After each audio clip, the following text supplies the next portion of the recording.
With that, this informational only hearing of the Senate Finance Committee will come to order. Today's agenda is simply to take information on economic, health, and social harms that result from online sports betting.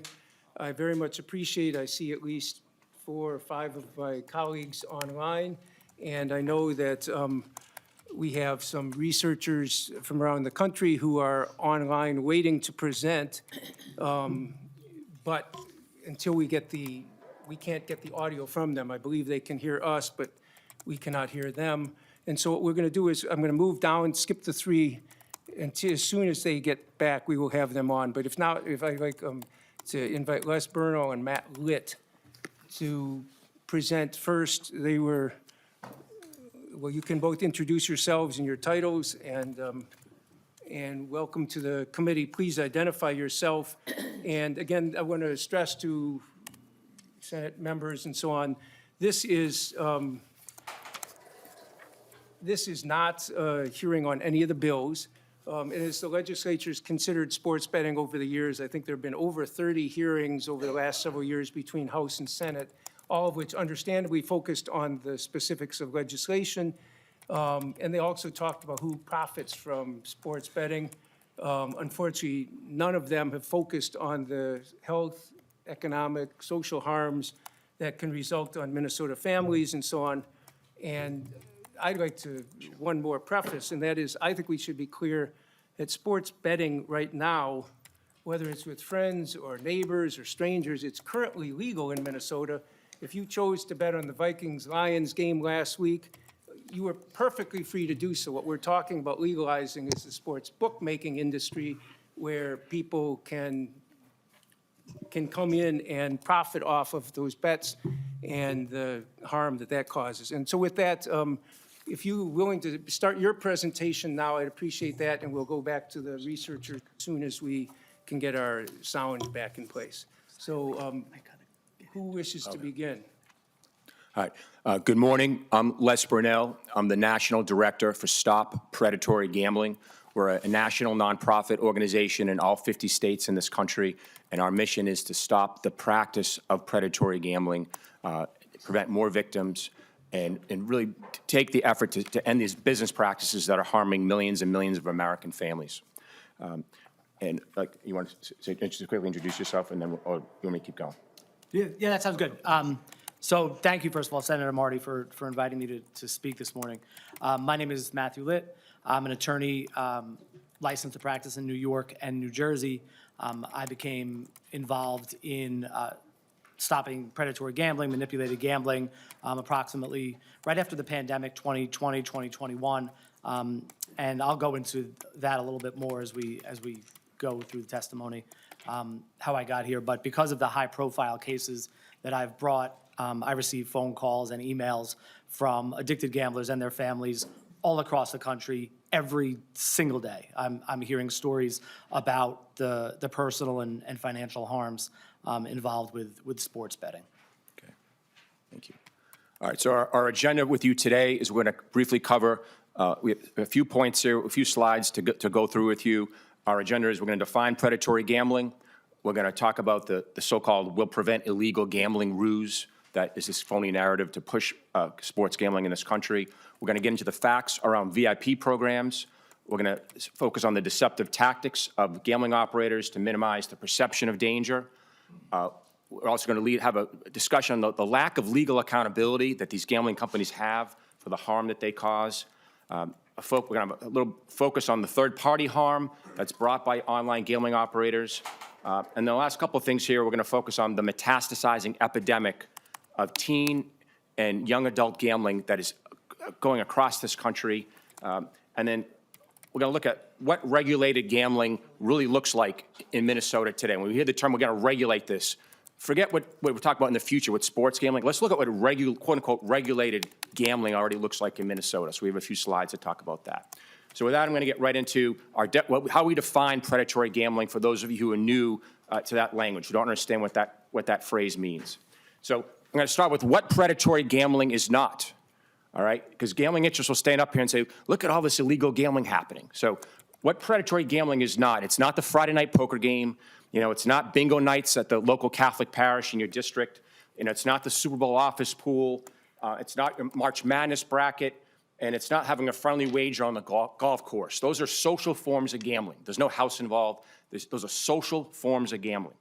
Okay? And the gambling industry goes out of its way to include, when they talk about illegal gambling numbers occurring in this country, they go out of their way to include these types of gambling as so-called illegal gambling. All these forms of gambling are already legal in Minnesota. Okay? People are already doing this, been doing it for 100 years. So what predatory gambling is, okay? Predatory gambling is when powerful gambling corporations partner with state governments to use commercialized gambling. Gambling being run as a business for profit, all right? And when gambling is run as a business, unlike any other business in the country, there's an adversarial relationship between the gambling operator and its customer, okay? They're trying to take you down. Okay, so that's a common thing. When we talk about, we compare this business like Starbucks or your local restaurant or going to a Minnesota Vikings game, it's the antithesis of that. This is a business that's based on taking you down. It's an adversarial relationship. And that's true for all forms of commercialized gambling when it's being done for profit. So what is predatory gambling? So what it is, we call it the big con. All right, many of the arguments that proponents use, they all fall under this big umbrella of the big con.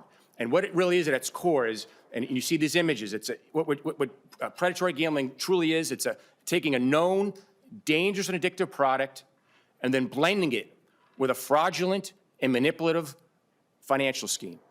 That's what makes it so potent. So it's a highly addictive, but it's also a fraudulent and manipulative financial scheme. So some of you say, how is online gambling or these big-time commercial casino operators, how are they different than any other business? The reason, commercialized gambling at its core is a financial exchange, okay? So if I want to go see a Minnesota Vikings game, I buy a ticket to the game, I get that experience, okay? I go buy a slice of pizza, I order a glass of wine, I order a bottle of beer. It's a one-for-one exchange. Commercialized gambling is a financial exchange that's mathematically stacked against you. They wrap it up as if it's entertainment and so on, but at its core, it's a financial exchange. All right, that's the essence of it. And it's a financial exchange that the longer you participate in it, the more frequently you participate in it, it's a mathematical guarantee you're going to lose all your cash. So this slide on that screen is the best visual I've ever seen. So that's actually for slot machines, how they work, but that business model is true whether it's state lotteries, commercial casinos, and especially online gambling operators. Is that the longer you participate in it, the more frequently you do it, it's a mathematical guarantee that over time you are guaranteed to lose all your money. So it's become a cliche now in American culture, but we just say, oh, with casinos or the lottery, whatever, the house always wins. The house always wins. We all laugh it off. Like, what does that mean? It means you're going to get beat over the long term.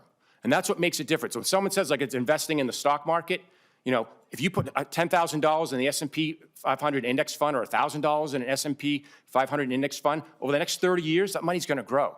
Try putting $1,000 into online sports gambling bets over and over again, or $1,000 worth of $50 scratch-off tickets in here in Minnesota. Over time, you're guaranteed to lose all that cash. So that's the big con, part of the big con.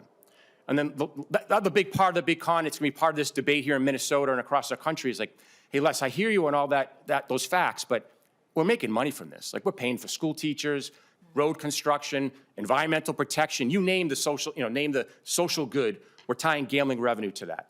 Well, for all the non-gamblers out there who think you're benefiting from this, is you pay even if you don't play. It's consistently, the independent research around gambling revenues in government in this country, from state government, consistently show that over the long term, you, the non-gambler, okay, which is roughly 2/3 of the American public, including here in Minnesota, you end up paying higher taxes for less services over the long term. It's the ultimate budget gimmick. And so this is a major national report that was done by the State University of New York, Rockefeller Institute, Lucy Dedayan, who's now at the Urban Institute. She's the national expert in the country around government revenues from gambling. I encouraged the members of the Minnesota House and Senate to look at her research and emphasize that this is the ultimate budget gimmick. And the last point I'm going to mention before I turn it over to Matt here is part of the big con is because there's no grassroots movement for these forms of commercialized gambling, they have to come up with phony narratives. Hey, they're going to go out of state to do it. Or here now, the more recent one in online gambling, we're going to wipe out illegal gambling. right? We got to do this. We got to wipe out all this illegal gambling. We're going to regulate it. Here are 3 quick points, and there's far more than these, but here are 3 quick points to show what a ruse the illegal gambling argument is. It's part of the phony narrative. Number 1, the New York Times in November 22 did a high-profile investigative series into how online gambling operators were rolling out their product across the country. And it should have won a Pulitzer Prize for it. It was a Sunday before Thanksgiving in November 2022. In that, as part of that story, they uncovered how the American Gambling Association, which is the national trade lobby for the gambling industry in this country, they orchestrated this entire quote-unquote illegal gambling narrative to create a fake sense of momentum to help push through sports gambling. All right, it's a phony narrative. You don't have the FBI standing up here saying, we need to legalize this and regulate it to protect the American public. Those aren't FBI statistics. Those are statistics from the gambling companies themselves. All right, the next key piece is the National Trade Lobby, again, the American Gambling Association themselves wrote a letter to Merrick Garland, who's the U.S. Attorney General, back in 2022, after years of claiming we need to legalize online sports gambling to get rid of illegal gambling. So after 4 years of legalization, they're writing to the AG of this country saying, we got to crack down on this incredible rise in illegal gambling. Internet searches this is from their own letter to the AG. Internet searches for illegal gambling sites have gone up 38% in the last year, faster than the rate for searches for legal gambling sites, and so on. Those facts are all pretty self-explanatory there, but to fit their own letter, 52% continue to utilize illegal bookmakers, and searches for illegal gambling sites spiked as well. I mean, think about what a con that is. And the last big part of the con, this is my home state of Massachusetts. It was the headquarters for DraftKings. According to a study commissioned by the Massachusetts Gambling Commission, which is certainly friendly to the gambling companies in this country, their own study showed that in 2022, before legalization, 4% of Massachusetts residents were using illegal gambling sites, okay? 1 year later, after legalization, from their own study, that had spiked to 18% of Massachusetts residents were now using illegal sites. It increased more than 400%, okay? That's part of the con, it's part of the ruse. With that, I'll turn it over to Matt Litt. Thank you, Les. So just a little bit of additional detail to contextualize my involvement and knowledge of the VIP host. I think it's also illustrative of the path that all the states have taken in the nascent stages of legalizing sports gambling. So I'm from New Jersey, where legalized sports betting all began. I have been a lawyer for 20 years with a focus on consumer protection. So I've always watched television commercials a little bit differently than everyone else. And as soon as sports betting was legalized in my state, I saw that the television was flooded with advertisements for risk-free bets. And I'm going to use air quotes for that. I don't like using air quotes, but I think that conveys the point. There was nothing risk-free about these bets. There's no definition of risk-free that would include what this offer was. It was at best risk mitigated, which of course doesn't roll off the tongue quite as easily, so it wasn't going to be used in their marketing. And so I started digging into this world of sports gambling without the emotional investment and without the frustration that I carry with me now. And I did that by reading everything I could, speaking with everyone I could. I even attended meetings. I attended Gamblers Anonymous meetings. I attended annual meetings to just try to understand this industry a little bit more. And what I soon realized was this was not about the risk-free bet. This was a public health disaster that was destroying real lives and real families. My watershed moment was a conversation I had with the chair at the time of the New Jersey Council on Compulsive Gambling. I spoke with him and I told him about 10 different items I saw that were troubling me about gambling advertising. And he shared with me that he had his own list and there were about 7 or 8 overlaps. He had about 7 or 8 things on his list that he saw that he shared with me. So I breathed a temporary sigh of relief. I said, great, I'm glad someone's working on this. And I said to him, so what is your organization doing about it? And he said to me, we're meeting with DraftKings next week, and we're going to ask them to stop. And I realized at that point that a jurisprudential solution was required because DraftKings was never going to stop by being asked. And so in August of 2021, I mailed a letter to the then 7 New Jersey casinos. I didn't even have a client, but I knew that something had to be done to stop this machine, or at least to do something, at least to slow it down. An advocate was required, and I wrote a letter to the 7 New Jersey casinos warning them that their advertisements were a violation of the New Jersey Consumer Fraud Act, and they better stop or litigation would follow. From that, as I mentioned earlier, I began representing high-profile clients, and I've now become a magnet for unfortunately desperate people who've lost everything and their families due to addicted sports gambling. So focusing more narrowly now on VIP programs. Yesterday, I was driving down the New Jersey Turnpike to the airport, to Newark Airport, to fly out here, and I saw billboard after billboard advertising sports gambling. And you see the billboards depicting a bunch of guys, having a great time, presumably watching a Jets or Giants or a Mets or Yankees game, and they're having a little extra fun because they have a stake in the outcome. They have a financial stake in the outcome now. And this is a representation of sports gambling in the abstract. It's harmless entertainment. That was the promise, and that has been the refrain. But in practice, that's not how it has worked in any of the 38 states where it's been legalized.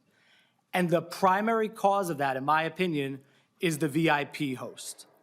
As I said, I receive 10 to 15 emails and calls a week from addicted gamblers and their families, and almost every single one of them had a VIP host who led them to the dire straits that they find themselves in now.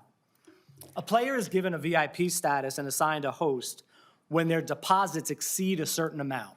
Now, it's a secret algorithm, and it changes from time to time and from sportsbook to sportsbook.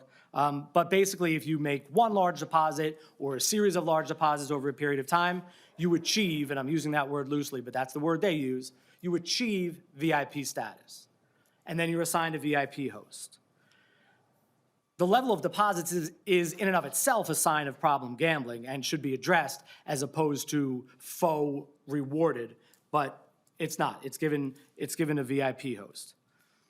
The VIP host becomes this very, very strange and one-sided quasi-friendship with the gambler. Very perversely, there is this intimate relationship between the VIP host and the gambler. It's the most intimate relationship an addicted gambler has because the VIP host is the only person who knows what he's doing. He can't tell people at work, he can't tell his spouse, can't tell his kids. The VIP host is the only one who knows what he's doing. And you have this incredibly perverse relationship, which is incredibly susceptible to manipulation. It's the VIP host's job to keep the gambler gambling. The casino keeps, or the sportsbook keeps, and of course the VIP host has access to data on every single thing the gambler does, every deposit, every bet, every withdrawal. So the host knows when the gambler has a bad weekend. And instead of letting things play out through the natural course and saying, wow, I probably shouldn't have bet that much money this weekend, I'm going to take a break, the VIP host sends a text message. Real time, so we're talking real time. This isn't an email which you check when you get around to it. It's not a voicemail which you could ignore, it's a text message. And it says, hey, saw you had a bad weekend. Here's a free $500 bet on us. Always trying to keep them gambling. They don't only feed them free bets, but they give them incentives to gamble more, to deposit more and more. Hey, if you put in $5,000, we'll match it 25%. They send incentives through trips, all expense paid trips to every event you can imagine, Super Bowls, World Series, NCAA championships, all expense paid. And in many instances, the VIP host goes with them on these trips. They also send trophies and other gifts to congratulate, again, using that term loosely, congratulate the gambler for depositing certain amounts, equating depositing at certain levels with achievement. There's no achievement, all you did was lose more money. But this produces trophies and medals and other forms of congratulations. I spend a substantial part of every day now reading through text chains between gamblers and their VIP hosts, and it is absolutely horrifying. I know what it's going to say. I see the same pattern every single time. The addiction is crystal clear. And if I can see it, the VIP host certainly knows it, not only by practice, but many states require customer-facing employees of casinos and of sports books to know the signs of problem gambling. They know perfectly well that what they're seeing is the sign of problem gambling. And the number one sign that you're seeing through these text messages with a VIP host is a gambler begging for money, saying, I had a bad night last night. Can you please help me? They often use the term VIP love. Can you send me some VIP love? Begging for money. And the VIP host gives it. Instead of saying, hey, maybe you should cool down. Maybe you need to take a break. Maybe instead of just not responding at all, they're feeding them more and more money to make sure that they continue gambling. And to be clear, this is money in the form of free bets. It's not money in the form of a utility bill. It's money in the form of free bets. In what's become my most high-profile case, Amit Patel versus FanDuel, the VIP host gave Mr. Patel over $1 million in FanDuel credits in order to keep him gambling, in addition to the trips that I mentioned before, in addition to going with him on these trips. And this money is given in strategic increments to coincide with a bad run and to coincide with benchmarks. So the gamblers are told, if you gamble X number of dollars, well, then I can put in an extra Y into your account. Oftentimes, the VIP hosts tell the gamblers, I wish I could help you, but you need to be gambling at a higher level. You need to be depositing at a higher level. In another one of my cases, Antar versus BetMGM, the VIP host boasted on his resume that he is skilled at converting lapsed players. Lapsed players are players who are trying not to gamble. They should not ever be converted. These gamblers all show the telltale signs of gambling addiction through communications with their VIP hosts. I mentioned text message, and just to paint the picture, these text messages are happening not just daily, but oftentimes 10, 20, 30, 40, 50 times per day. There's no escaping it, and the text messages are happening first thing in the morning, late at night, on holidays. Again, displaying the clear hallmarks of problem gambling. There is no result with these individuals. There can be no result, but that they will hit rock bottom. And the VIP host knows it. There's no help for them. They will continue gambling until they cannot anymore. They will take the money from anywhere they can get it. At some point, the casino is going to realize that they've run out of their own money. They're going to stop giving them these incentives, and now everyone's at risk. Now any pool of money from which they can pull is at risk.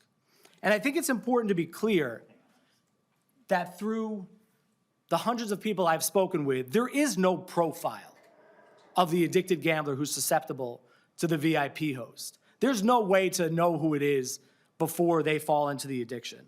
I receive calls from men and from women, from blue-collar workers, from professionals, older people, younger people, black, white.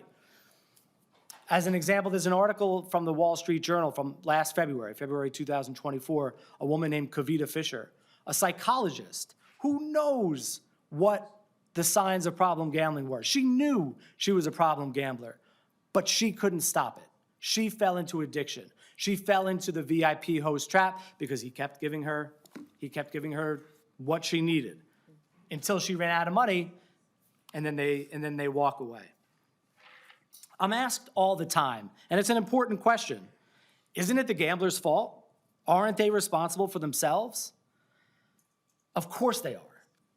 But that responsibility is not exclusive.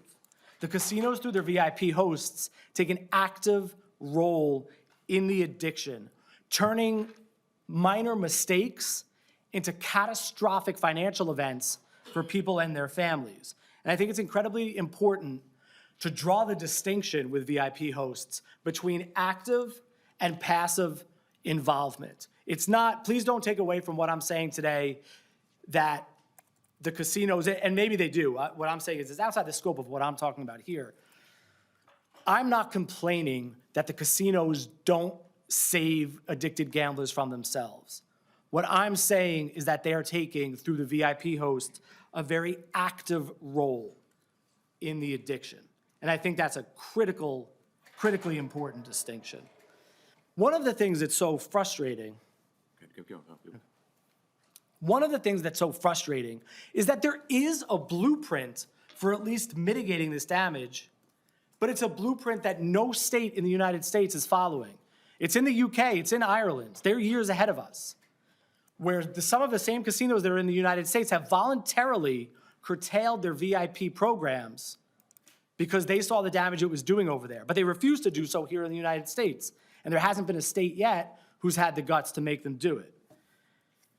There's a model here within the US legal system called dram shop for alcohol liability. Someone who serves a visibly intoxicated person, or a business entity who serves a visibly intoxicated person, is liable for the acts of that person. There should be the same thing here. The casino should be liable for their affirmative acts toward a visibly addicted person. And every casino will tell you that they have practices in place to ensure responsible gambling. In my experience, that's complete garbage. Responsible gaming through the VIP host consists of, and I'm not kidding, you're gonna think I'm leaving something out, but I'm not. This is what it is.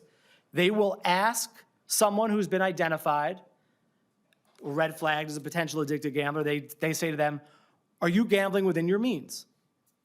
And if the gambler says yes, like, great, here's some more incentives. That's it. They ask an addict if they're addicted.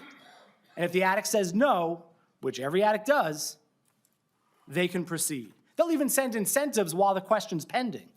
They'll ask the question on a Monday, the response may not come until a Thursday. In the intervening period, they'll continue sending incentives. With that, I'll turn it back to you, Les. Thank you.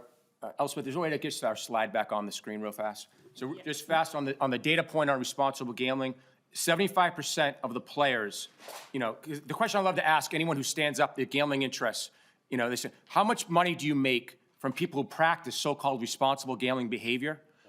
Roughly 75% of the people, the best data point done was by Natasha Shull in her book, Addiction by Design. Roughly 75% of the players were so-called, practiced so-called responsible gambling behavior. They contributed 4% of revenue. Okay, so when you hear all these campaigns about responsible gambling, they're irrelevant to the business model. Okay, and real quick, you won't see it's not on the screen at the moment, but we always love to use the comparison to the non-alcoholic beer industry and wine industry, right? It's a multi-million-dollar industry of people selling non-alcoholic drinks. Who's the gambling operator in the world that markets themselves as, hey, come gamble with us? We're the responsible gambling operator, okay? There isn't a single company in the world, never mind the United States, that markets itself that way because it's not financially viable. Okay, with that, I'm going to turn it back to Matt to speak to the deceptive tactics of gambling operators to minimize the perception of danger. Yeah, so there's really two components to this in my presentation here. There's number one, there's the general advertising, which normalizes gambling and makes it look like those billboards I mentioned. It makes it look like a ton of easy fun. It's just entertainment, like going to see a show or going to the movies. It normalizes it. There's a second level to that, which is the more subtle forms of advertising, where you have FanDuel or DraftKings sponsoring an update in the middle of a baseball game. So where I'm from, I'm right in between Philadelphia and New York, so I get both cities. In the middle of a Phillies game, they'll take a break during one of the commercials, and they'll have, and I forget which sportsbook it is, it's FanDuel or DraftKings, and they'll talk about in the middle of the game what the spread is, the in-game spread or an in-game parlay, as if it's part of the game. All of these things normalize gambling and deceive the viewer into believing that there is no danger. There's also newspaper articles. Regularly, you'll see newspaper articles saying FanDuel's announced deposit $5, receive a free $200, amongst the other things, amongst all the other newsworthy elements, as if of course it's paid advertising, but it's not presented that way. Then there's number two, which is the more devious form of normalizing and minimizing the perception, which is, I'm going to go back to the VIP host again. It's the specialty of the VIP host to assure the gambler in their private conversations that no one else knows about that big losses happen, and it's normal. VIP hosts regularly console gamblers who are upset about how much they lost on the game last night by telling them, well, I have another client who lost even more. Or, listen, these swings happen, hang in there, here's a little bit more money. I mentioned earlier sending prizes in the form of free bets, deposit matches, trips, and trophies. The trophies in particular are an incredibly deceptive tactic to minimize the perception of danger. I have, and I'm not going to be able to describe it without the visual. I have a box that I took from a client of mine. It came from DraftKings. It's this big, heavy box. And you open it up, and it lights up. There's LED lights that light it up with a crown in it. And it says, it's emblazoned with the words, "The crown is yours." I like to believe I've achieved some things in my 20 years as an attorney. I've received a whole bunch of trophies and awards. I've never received anything like this. And all of this is intended to convey the idea that you've achieved something. It's all part of the idea that you're a family when you're with one of these casinos, and you're insulated by this family. There are now on a lot of these sports books, DraftKings has it prominently, I'm not sure which others do, a social media function where after you place a bet, you have the option of sending it into their social sphere, whatever the platform is, and sharing that bet with other people. And it allows other people then to congratulate you. Wow, you're so smart. I can't believe you made that bet. And then people will come to you and say, how did you know the Red Sox were going to win? Can you let me know what you're going to do tomorrow? I want to follow you. Things like this normalize it and make it seem like there's no danger. This is all good fun. There are actual in-person social events where people who have risen to the level of the VIP host level are invited to real-life social events with other gamblers where they talk about gambling and, again, reinforce the idea that what they're doing is okay and normal. The next piece is the lack of legal accountability for the harms that the gambling operators cause. That's for Matt as well. So, of course, this is my specialty, and I guess the bane of my existence currently. All of the above, everything I've talked about exists in all 38 U.S. states that have legalized sports gambling because of a perceived lack of legal accountability. There's not a state legislature yet that has addressed predatory gambling. So that's what I'm working on to change through the courts. But the problem is, without an explicit statement that the liability exists from the legislature, there are countless thousands, tens of thousands, hundreds of thousands of lives, families, businesses being destroyed in the interim. So at the risk of some oversimplification, the law generally is that a casino is not obligated to save a gambler from themselves. But that law was made in the prehistoric brick and mortar days before people had access to 24-hour sports books in their pockets. And that law is also made, and this is to be clear, this is case law. It's not statutory law. It's case law. This law was also made before gambling addiction was understood the way that it's understood now, or at least since 2014 through the American Psychiatric Association, DSM-5, when it was classified alongside alcohol, opioid, and cigarette addiction. But the law has not yet adapted, and it needs to be. And in the meantime, the casinos are trying to take full advantage. The casinos were a part of what happened in Europe.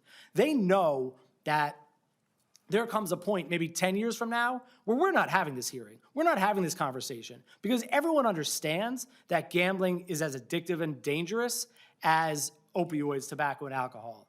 But man, in the meantime, they're going to try to get as much money out of the American public as they possibly can. With that, Mr. Litt, I believe we now have the sound. We hope Mr. Hollenbeck is available. So I'm going to ask you to, and I was we were giving you a half hour and we're about there now. We can continue testimony later, but I want to go to the research studies and the other witnesses. That's good. Absolutely. I appreciate the presentation very much, and with that, I'm going to lay that over to the side for now, and then we'll take up Dr. Brett Hollenbeck from UCLA. Dr. Hollenbeck, can you hear us? Yes, and you can hear me now? Now we can.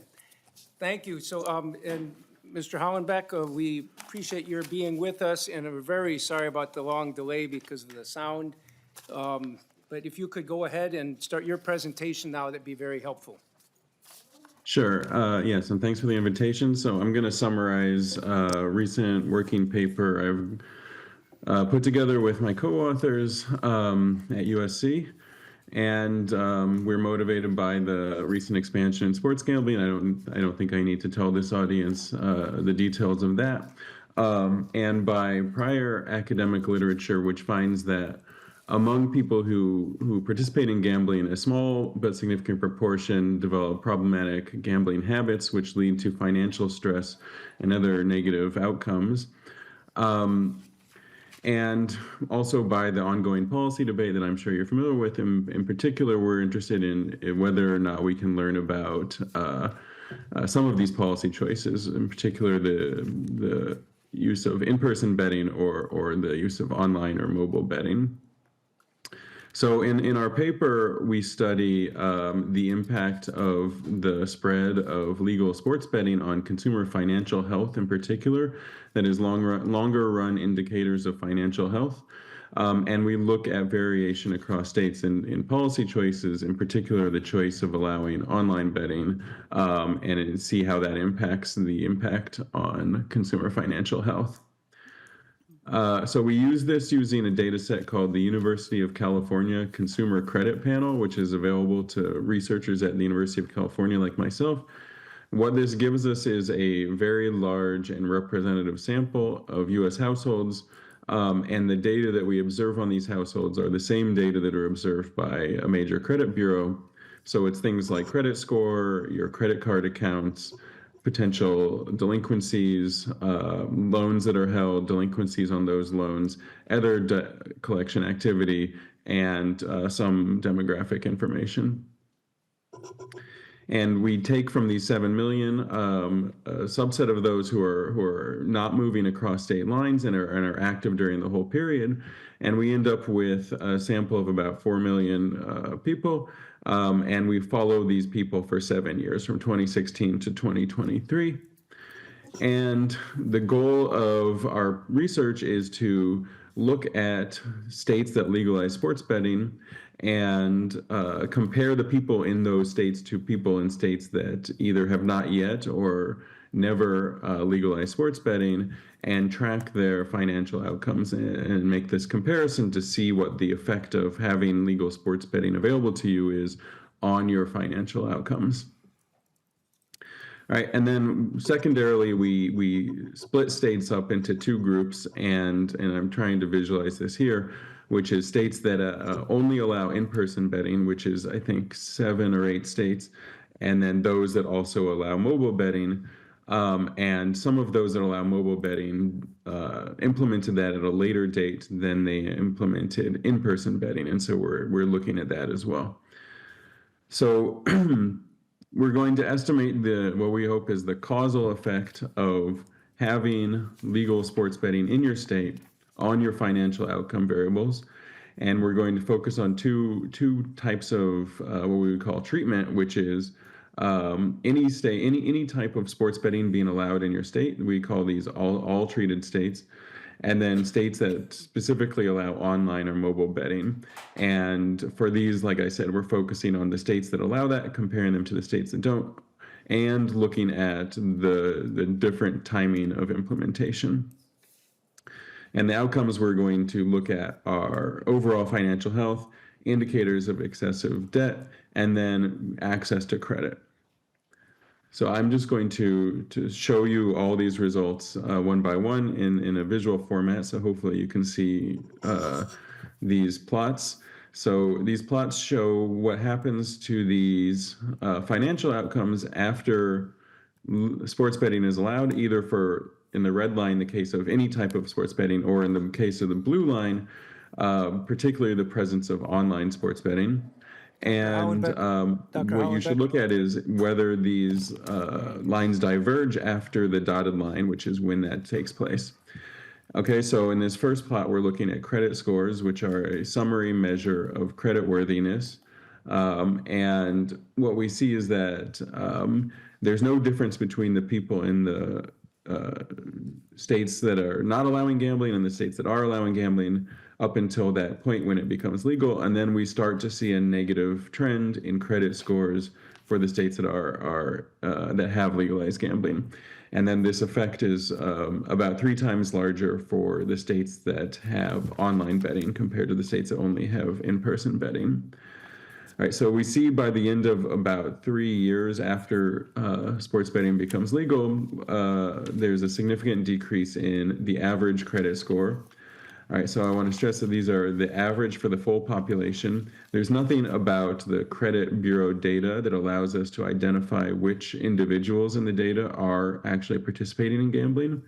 I think Professor Baker's research has that ability, but we don't have that ability. So we are looking at the average for the full population in the states with gambling versus states that do not have it. All right, so this effect that we find is fairly small, I would say. It's about a 1% decrease, which is about a seven literal points on your credit score.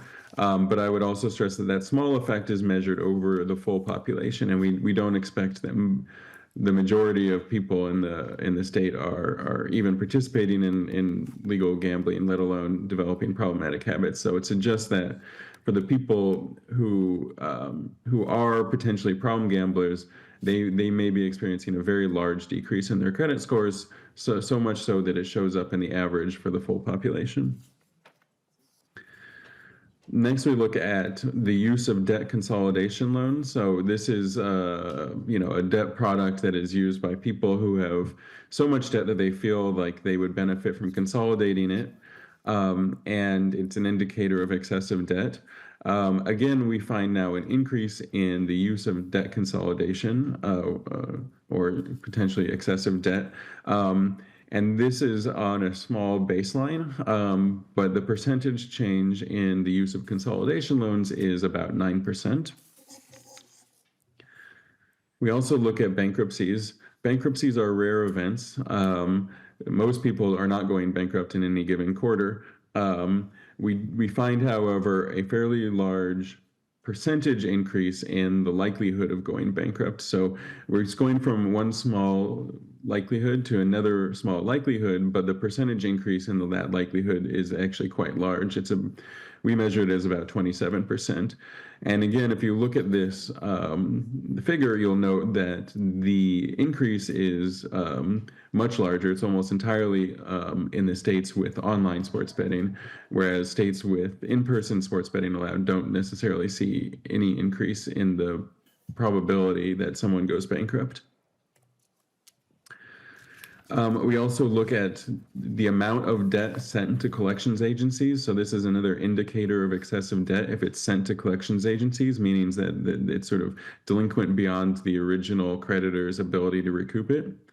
And we see an increase in that growing to sort of an average of about 8% or about $30 of excessive debt on a mean of 360. So most people have a zero debt sent to collections agencies. The average across the full population is on the order of $300, and then we see about an 8% increase in that.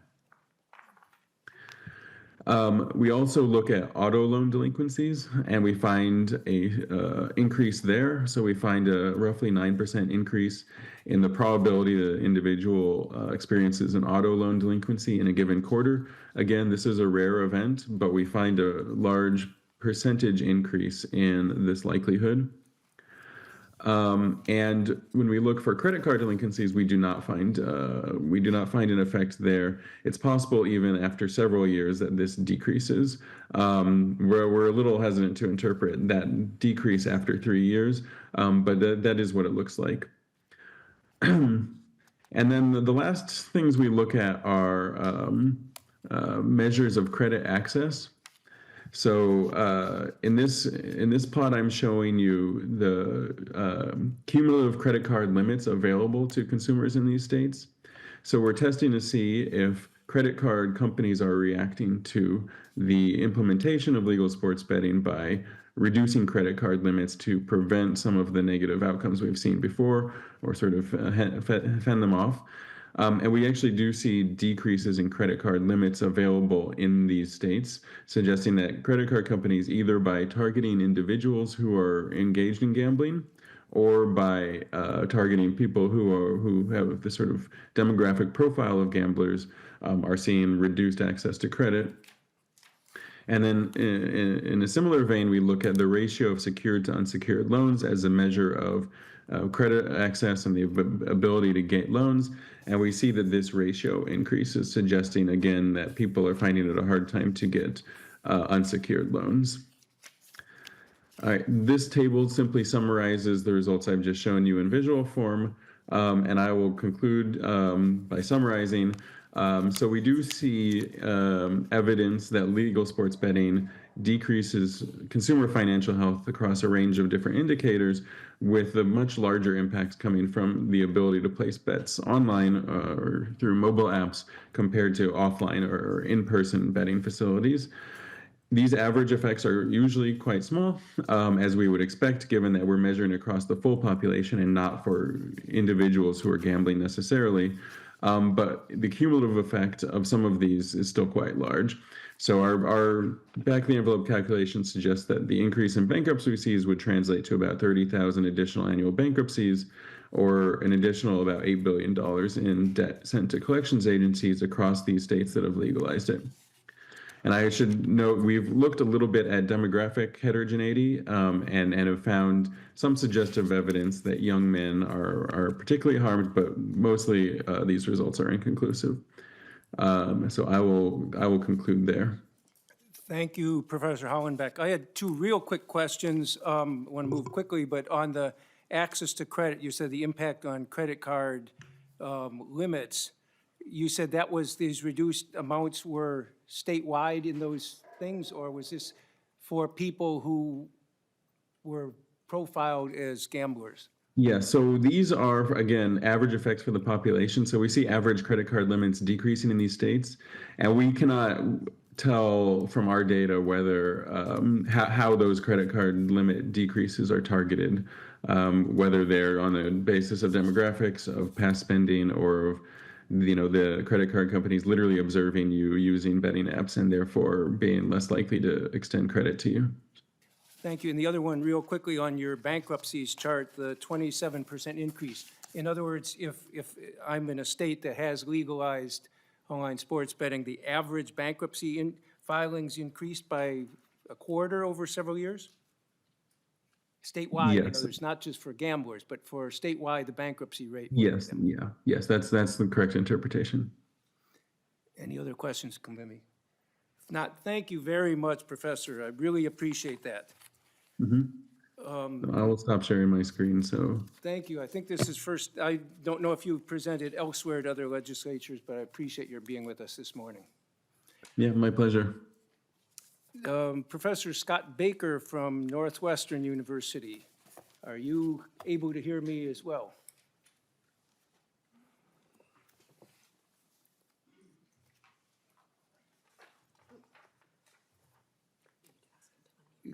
There we go. Thank you. You can all see my screen, hopefully. Yes, we can. And members of the right. committee, just so you know, these presentations are all in the packets. Great. Oh, this one's the one that's not. Okay, go ahead. Yeah, this one was not. It was a late edition. I apologize. But yeah, thanks very much for having me. Very happy to be here. I've read the other professors' work, and I think all three of us kind of have some hopefully timely additions. As Professor Hollenbach mentioned, we're bringing to the table a little bit of individual transaction data. So we're able to use anonymized bank and credit card transaction data to actually observe directly deposits and withdrawals from sports books or online sports betting sites. across the country as these legalizations have kind of rolled out state to state. And there is a lot we can see at an aggregate level in terms of just the massive growth in sports betting in general, based on administrative statistics. We're hoping to be able to unpack that a little bit, understand some of the individual impacts, and relate it to some of the other financial choices that these households are making. So overall, this paper that myself and co-authors have been working on, we're using these bank and credit card transaction data for several 100,000 U.S. households. We try to characterize these sports bettors, and I'll go into that a little bit. Overall, I think our results are very consistent with the previous presentation, in the sense that we find kind of negative financial effects on these households, especially those that are actually engaging in sports betting, not just at a state level. And in particular, we find large declines in financial investments. So this is things like contributions or deposits to stock market accounts. We find that these negative effects are typically larger for financially constrained households, and that we find some negative debt effects as well. So run-ups in credit card balances. These individuals are more frequently overdrawing their account in the post period. And we're able to see a lot of financial attributes of these individuals, before and after they bet, and whether they are a bettor or not. So overall, we see about 7% of the population engaging in some form of sports betting post legalization.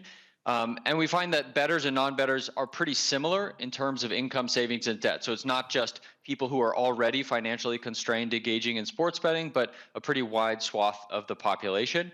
They are more likely to be, previously have gambled in other observable ways, playing online poker or the online lotteries or buying cryptocurrency or things like that. But it's important to note that a majority of these people who start sports betting, are not observed to be previously betting through other means. This is not just substituting one form of gambling for another. The other thing that we can see, we don't have great demographic information, but we can see some indicators of age and gender, or having children or things like that. This isn't just young men in college betting. This is a pretty wide group. So actually more likely to say have received a child tax credit and have children than non-bettors are.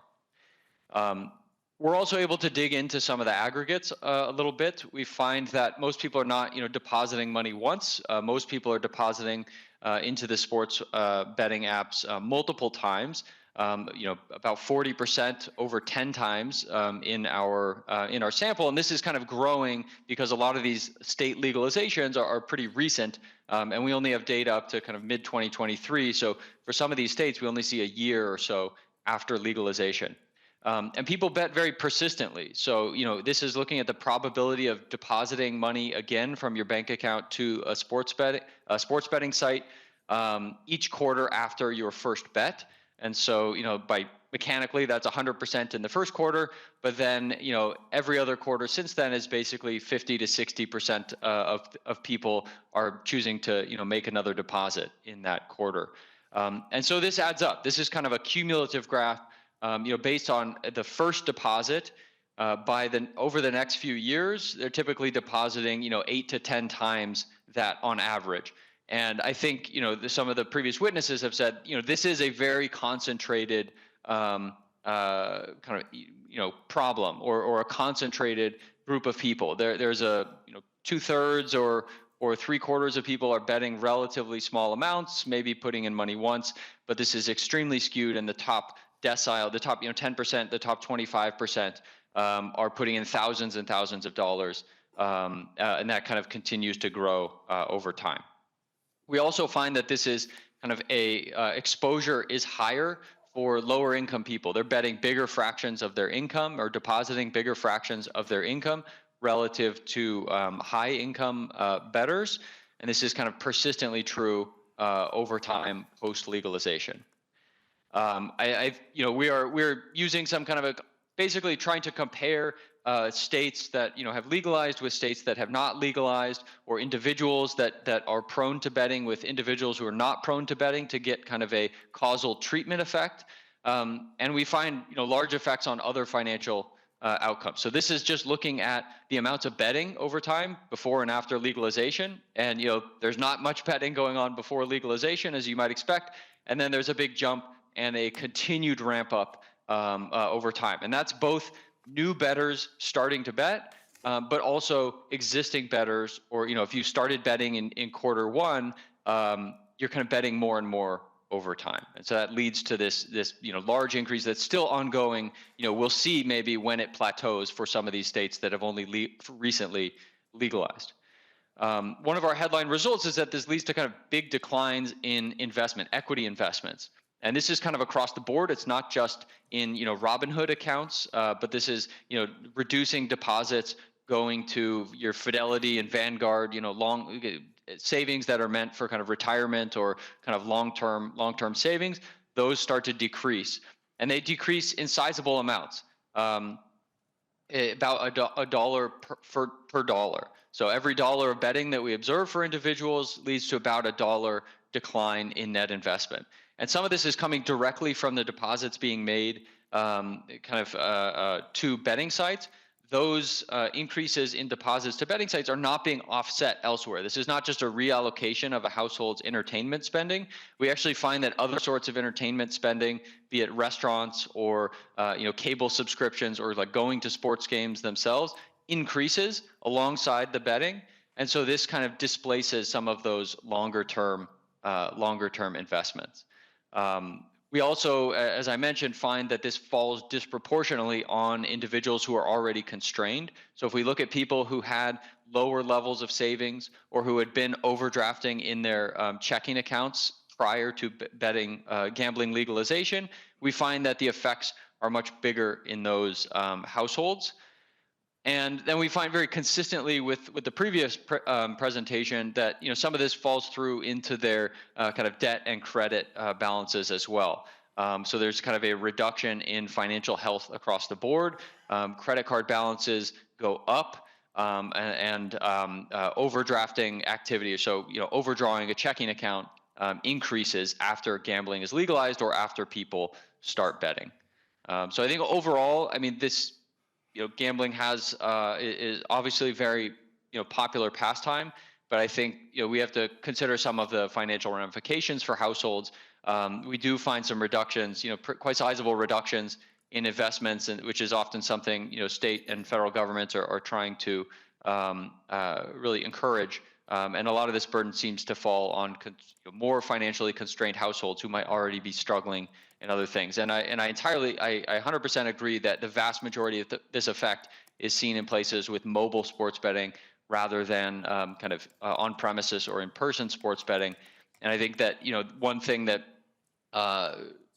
one reason that people are displacing investment behavior is, this is based on some survey evidence, that they do tend to overestimate their ability to kind of outperform others in sports betting and make money, and see it as a positive expected value gambling activity, maybe in contrast to like a lotto or a slot machine. So I think maybe some bet pricing transparency could also help in that regard. Thanks very much. Thank you very much, Professor. Any questions from senators? Senator Johnson Stewart. Just to verify, when the testifiers are talking about deposits, that's not losses, that's the money they put into their gambling account, or could somebody just That's right, absolutely. Yeah, so these are deposits to their sports gambling site. We cannot see within the site. But the fact that they are usually depositing kind of repeatedly indicates to us that most of those are losses. And you can look at administrative data, just the fact that there are large kind of margins being made. But you're absolutely right that some of those people, if they're just maintaining a huge balance on the sportsbook app, then that is some financial assets potentially that we are not able to observe. Senator Friends online has a question. Thank you, Mr. Chair. First, we've had some audio difficulties. Can everybody hear the online speakers okay? Yes, we can hear you now very clearly. All right, thank you, Mr. Chair, and thank you to the testifiers. I'm a yes on the sports betting bill and wanted to offer a comment or two on the hearing. I appreciate the perspective, especially insofar as we're trying to protect certain Minnesotans from harm. We do that as a state government without trying to intrude. The simple fact is, we have had testimony this morning largely ignoring the fact that many Minnesotans want to do this. I appreciate Mr. Baker's comment in the last 60 seconds, which is that it's very popular. We are a state government being asked to implement policies that are very, very popular. A couple points, Mr. Chair, I'd just like to put on the record. First of all, to the earlier testifier about the proprietors of sports gambling, I want to just remind the members on the panel that a principal partner in our attempt to legalize sports betting are the Native American tribes of Minnesota.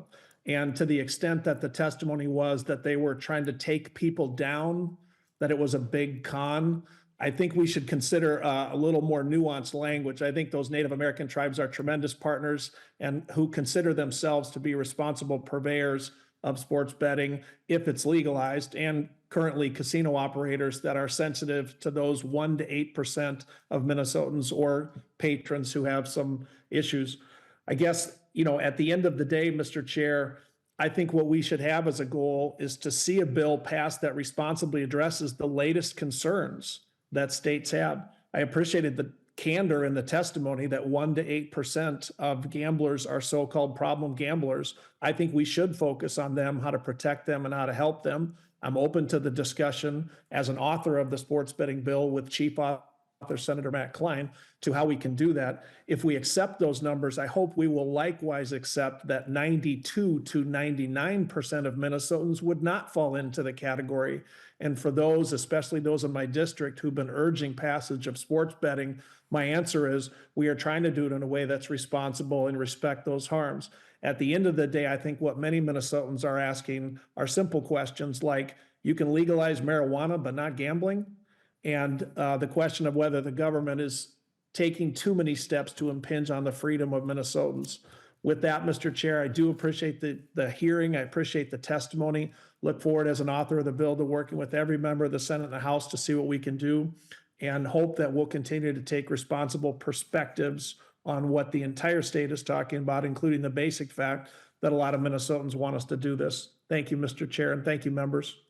Thank you, Senator French, for your comments. I don't think there was a question for Professor Baker there. So, Professor Baker, I want to thank you as well for your testimony. Very much appreciate your participating with us. My pleasure. Thanks for having me. Senator Marty, or Senator Mr. Johnson Stewart. Could I ask one follow-up question for Please. Dr. Baker? Dr. Baker, I realize this wasn't in your testimony, but I have a question about the VIP hosts that we heard earlier. Are you aware of this being automated, or is typically the VIP host a human? Do you have any insight into the role that the VIP host plays? Sure. Senator Johnson Stewart, unless Professor Baker, if you want to respond to that, you're welcome to. Otherwise, we can have Mr. Litt, who brought that up, we can have him back. No. Yeah, just briefly, I understand the VIP host is kind of a human separate thing. There are a tremendous number of kind of automated things to push kind of promotions to individuals. But I think the VIP host is a human, but I could be corrected on that. So thank you. Again, thank you, Professor Baker, for being with us, and we will have Mr. Litt respond to that later. Now we have Emily Arneson from the University of Oregon. I hope you are still with us and able to participate, and I see you are on the screen, and your presentation is beginning. Welcome to the committee. Thank you very much for your patience after the technical glitches. Thank you so much for having me. Can everybody hear me okay? Yes.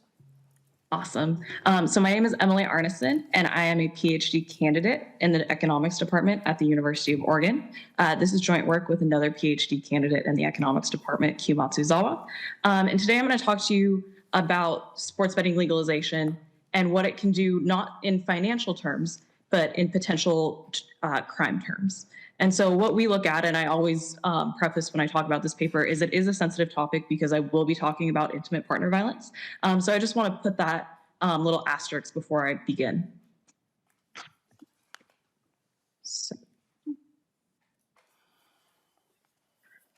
So in our paper, we look at the amplification that sports betting can have on emotional cues that then would lead to intimate partner violence. So we look at a very common setting that has been used to study intimate partner violence before, the National Football League. This is the same setting that was used in a previous paper, a paper by Card and Dahl. David Card is a Nobel Prize-winning economist, and they published a paper in 2011 talking about how NFL home team upset losses can lead to intimate partner violence. And so the other reasons why we would use the NFL in the setting is it's the most viewed sport in the United States. Approximately 18 million people view NFL games on average, but it's also the most bet on sport in the United States. And so a lot of bettors across the US place at least one bet on the NFL at some point in their betting lifetime. And there's a lot of money wagered per NFL game in just the regular season. Of course, there's more wagered on postseason games, but we're only going to focus on the regular season games. And finally, we focus on the NFL because it's a great situation to look for counterfactuals for us. NFL games happen weekly, whereas if we were to look at, say, an NBA game or even an MLB team, you have games happening multiple times a week, which then for our econometrics identification poses some challenges. And so our question is, does the effect of an upset loss by potentially your favorite NFL team become larger when sports betting is legal? And so in our paper, we're the first to study this causal relationship. There's some descriptive evidence and papers about gambling and intimate partner violence, but there's nothing about gambling legalization and intimate partner violence. And so we find a larger effect, approximately 10 percentage points, when there is an upset loss and your home team is that team that experiences the upset loss on intimate partner violence when sports betting is legalized. To put this in context, upset losses are relatively rare in the NFL. So between 2011 and 2022, the Minnesota Vikings only had 8 upset losses. So less than 1 upset loss per season on average. Through this, we're able to do some back of the envelope calculations, and we find that this translates to approximately 16 to 31 additional instances of IPV during the 2022 season. We are only able to measure one type of IPV and one way that we can measure IPV. There's many ways, which I can talk about here in a moment, but we're only able to measure one. So the effect may be significantly larger. We also do some analysis looking at, is this due to financial losses or is it due to people just being more upset? And so we do some work looking at mobile betting versus in-person betting and how that can play into all of this. So just a little bit of background. There are 2 things we look at. We look at economic shocks in terms of the legalization of sports betting, and if you potentially lose money, that's an economic shock. There's a bunch of economic shocks studied by economists, whether it's the Great Recession or you lose money in the stock market. There's a lot of different ways that your wallet or your bank account can be shocked. Furthermore, there's a huge literature on emotional cues. So emotional cues can be good and emotional cues can be bad. If you're sitting in LA traffic that's worse than normal, you may get frustrated and have some anger from that, which may lead to instances of intimate partner violence. The other emotional cue that I want to touch on just briefly is when your favorite team loses in a sporting event. So Card and Dahl again study the NFL and upset losses from that and how that leads to intimate partner violence. Cardassian co-authors look at the NBA. So this has been studied not only in the NFL, but also in other sports. So just briefly again, Card and Dahl find that when there is an upset loss by an NFL home team, instances of intimate partner violence increase by 10%. They look at a time period before sports betting is legal in any state except Nevada. And so this doesn't have any thoughts of sports betting or what could go on when you legalize sports betting. And you've seen maps before. Just to give a little bit of clarification on what we're looking at, is we're only looking at in-person or mobile betting legalized in a state that is not only on tribal lands. So as you may see, the state of Washington and the state of New Mexico, for example, are not highlighted And that's just due to them only legalizing sports betting on tribal lands. So we also study online sports betting, and the dates of those play into our analysis as well. We look at NFL game spreads. So just a basics on sports betting and what a spread is. If you have a higher spread for a game, that means that a team is supposed to win by more. A negative spread means your team is supposed to win. And so we're able to use these spreads that we get off NFLoddshistory.com and then construct if a team is supposed to win, if they're supposed to lose, and what happens with the actual game outcome. And so if your spread is less than -4, so -5, -6, you are favored to win. And this is the same framework that Card and Doll use. And if your spread is between -4 and 4, it's going to be what they consider a close game and what we consider a close game, where it's really too close to call who the winner of the game is going to be. We get final scores from ESPN.com. And so then we can make measures of upset loss, close loss, and upset wins. So we're really interested in these upset losses where you're favored to win, but then you lose. We use crime data. So this is one source of data that you can measure IPV through. There are other ways that IPVs can be reported, say the National Domestic Violence Hotline, but we only are able to use this one data set in our analysis. So NIBRS is the National Incident-Based Reporting System. So this is a data set compiled by the FBI. And so we're able to get data of police incidences. So this is where the police are called. An arrest isn't necessarily made. And through this, we get approximately 8,500 police agencies that cover approximately 146 million Americans. These police agencies are spread across the country. Some of them are small city police departments. We have county sheriff's offices in our data set, and we also have state-level state patrol offices as well. So we are able then to map our crime data to NFL data. And so we define an NFL home team as, from each county, the closest NFL team to each county. And so we basically take NFL stadiums and draw big circles around them until they capture every single county in the United States. And it looks something like this. When we put all of the NFL stadiums on the map and we draw circles, we get large coverages of certain teams, but also some teams in the Northeast have smaller coverage just because they're more concentrated there.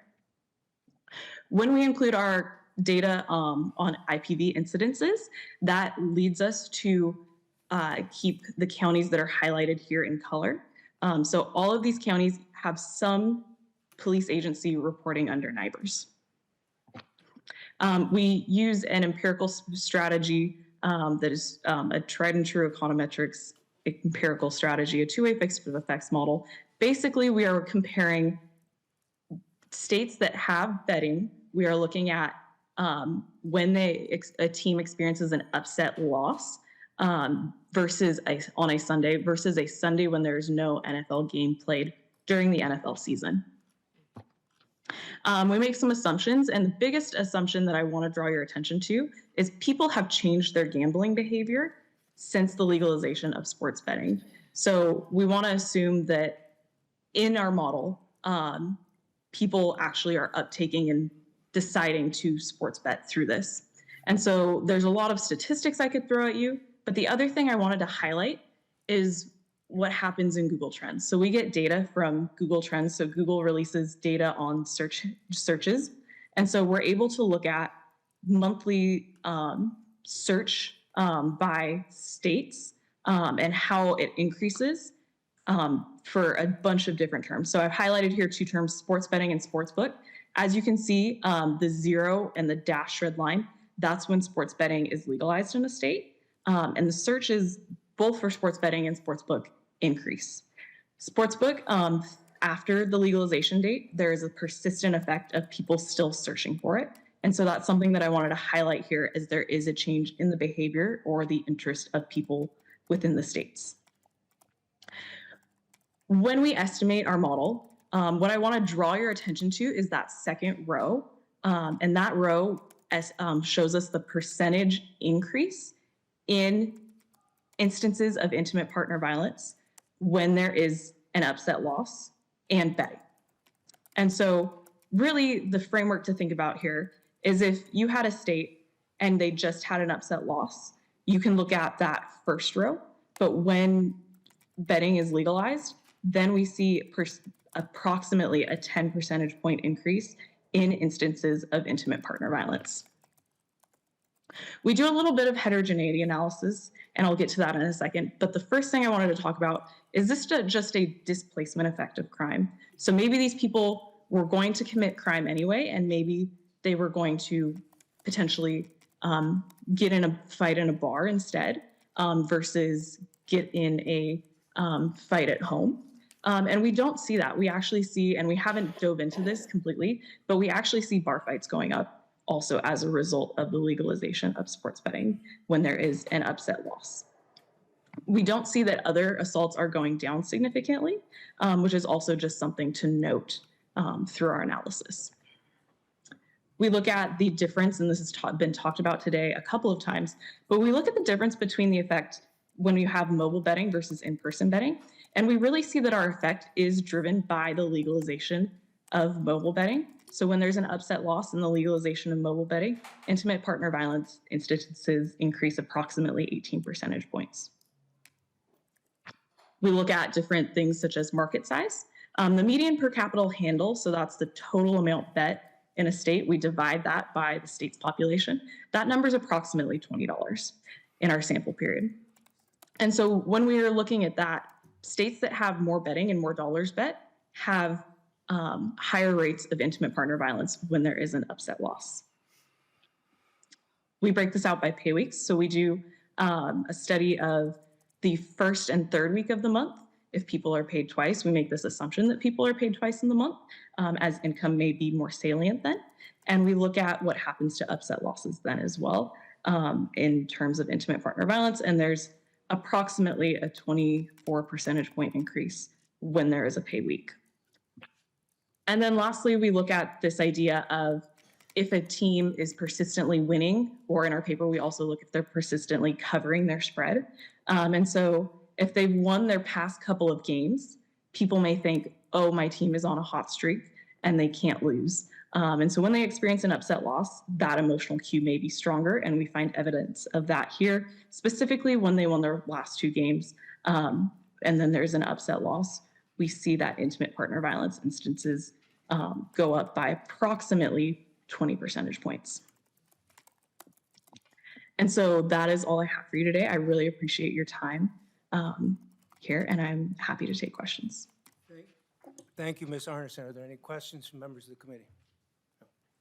If not, I very much appreciate your hanging around for a long time for this, and I'm sorry the technical things took so long to get fixed. Thank you very much. We're running low on time, but we're going to have Ms. Susan Sheridan Tucker from Minnesota Alliance on Problem Gambling. You're here? Yes. And just having next up, I'll have Craig Johnson, and we're going to have a couple of very brief testimonies from people who have been in treatment. Welcome to the committee. Please identify yourself. Thank you. Good morning. I'm Susan Sheridan Tucker, the Executive Director of the Minnesota Alliance on Problem Gambling. And I appreciate the opportunity to be before you this morning. The Alliance has been around since 2001. We are the state affiliate to the National Council on Problem Gambling, and our work is about supporting and advocating for those who are directly impacted by gambling. One of our core principles is to retain a neutral position on legalizing gambling. However, we fully advocate and support comprehensive consumer protections for all those who choose to gamble. We also need Minnesota to advocate for and increase the funding for problem gambling and gambling disorder services. And I want to be fully transparent here. We as an organization do receive donations from gambling entities. In fact, we are completely dependent upon dollars generated from gambling revenue. And I want to acknowledge that we received funding from MIGA, the lottery, charitable gambling, Canterbury, Running Aces, and DraftKings. And in fact, we're working on a project right now to create a pilot program with the tracks to educate their employees on the signs of problem gambling and what they can do to help their customers. But at the same time, as I acknowledge the importance of those relationships, it has really allowed us to educate the industry and to have some influence on adding consumer protections to the legislation. But I would urge you as legislators not to rely heavily on the industry's call for lax or self-regulation. Our duty to the people of Minnesota is to pass legislation that will include best practices in consumer protection and gambling disorder services. And I applaud Senator Marty for his efforts to bring us together today. Since 2018, when the sports betting bill was lifted, this is really the first opportunity we've had to publicly address the consequences associated with gambling addiction. Most of the hearings have been related to the expected revenues to be generated and who would get a piece of the pie. And I've been dismayed with the proposed Senate sports betting bills that emphasize the additional revenue stream for existing gambling entities while not adequately addressing the social costs that currently exist and will likely increase with the expansion of any form of gambling. We're not even beginning to address the impact that gambling has on families. Children exposed to gambling at an early age have a greater likelihood of developing an addiction as they age. We're also not addressing the trauma that families undergo when they discover a loved one who has a gambling disorder has overturned their world. Housing, jobs, schools, relationships, health, and financial stability are negatively impacted. And many children are subjected to living under conditions where a parent or parents are not able to care for them, generating generational issues that may result in need of mental or behavioral health services down the line. And as stated earlier, we know that low-income earners have fewer safety resources to prevent financial ruin, and they are the most impacted by problem gambling. And even without legalized sports betting, 250,000 Minnesota adults have an issue with gambling right now, and over 6,000 high school students. And additionally, for every gambler, 8 to 10 individuals are impacted by their addiction. So that equates to about 2 million Minnesotans. And we are not really talking about this issue. We have managed to keep it a hidden addiction, and we've done just the bare minimum in terms of funding the various services that really are required in order to help people who have become addicted, and also prevention services. We have no prevention materials in the schools. My colleagues across the country in which sports betting has been legalized have seen huge increases in their helpline calls and the need for outpatient services. They've seen a significant increase in young men 18 to 30, seeking help for sports betting. And I receive calls from mothers who are worrying about their university sons who are sports betting. And we offer a free subscription to Gamban, which blocks about 30 to 60,000 worldwide sites. And we offer that free because it's at least a single tool that we can provide to help stem somebody's addiction. And, you know, we don't have a lot of data that I love data and would love to present you with more information exclusively about Minnesota. But research is expensive, and so we're not able to produce it. But I will tell you that according to NCPG, while substance abuse is 7 times more prevalent than gambling addiction, it gets 338 times the funding. So there's no equity here. We're not looking to pit ourselves against substance use disorder or mental health, but there is more funding that is needed for these services. And did you know that 65% of gamblers have other addictions and mental health issues?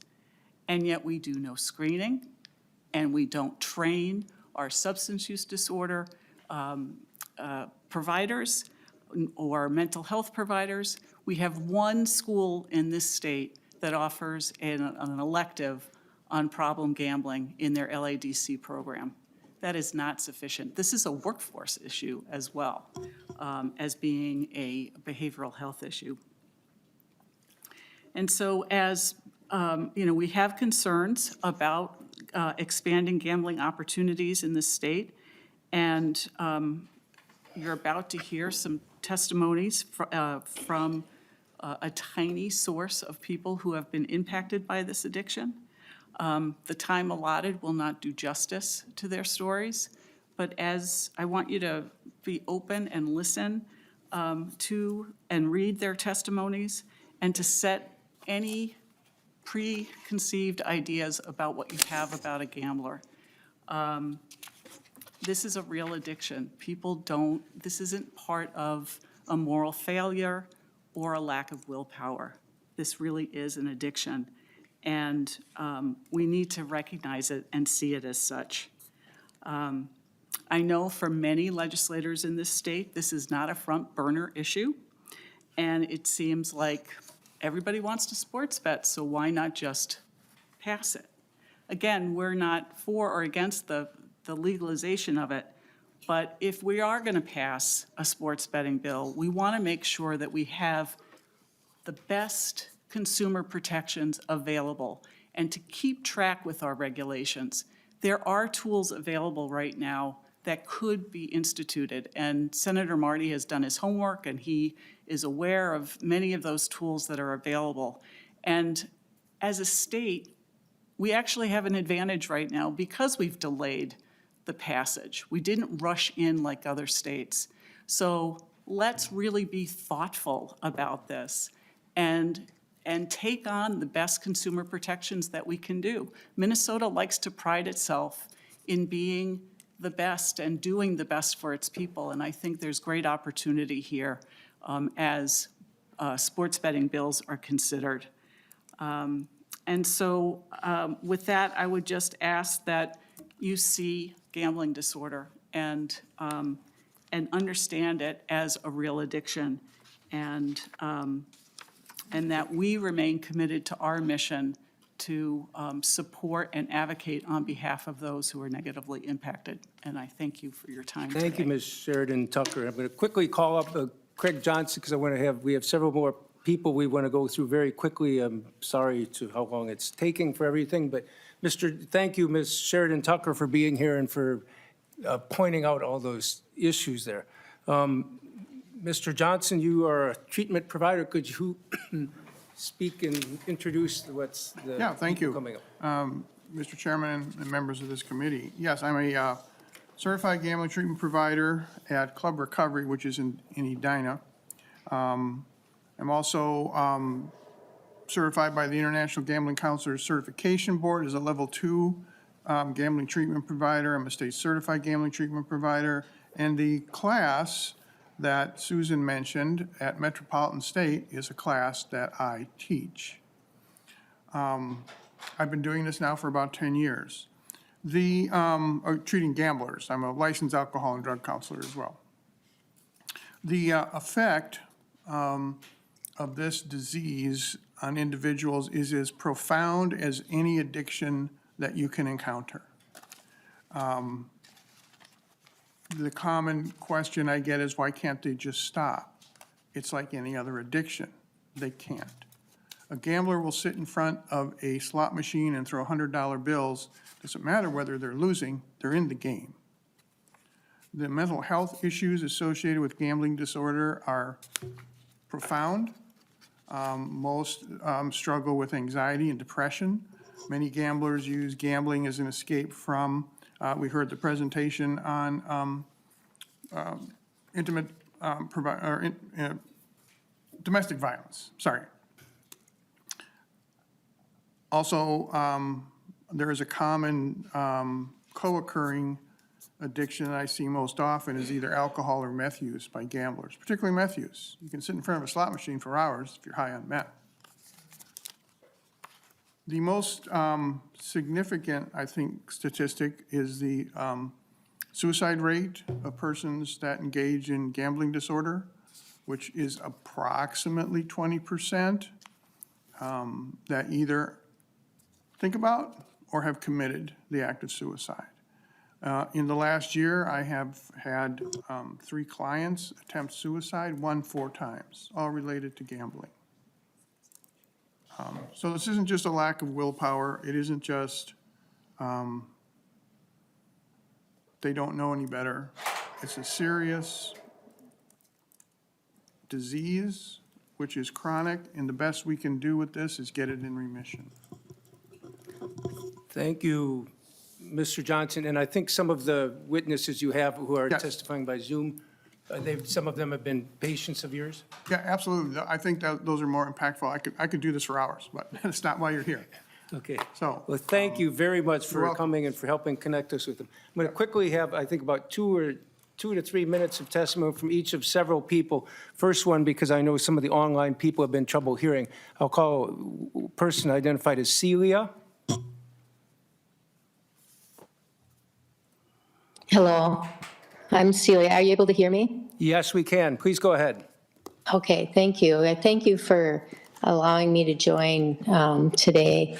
And I know that we have a very brief period of time here, so I'll try to go quickly. But I just wanted to share my story. I have, my husband has been a gambler and compulsive gambler, and this has been going on about 40 years. At this time. He's now in recovery. He's been in recovery on and off over the last 40 years.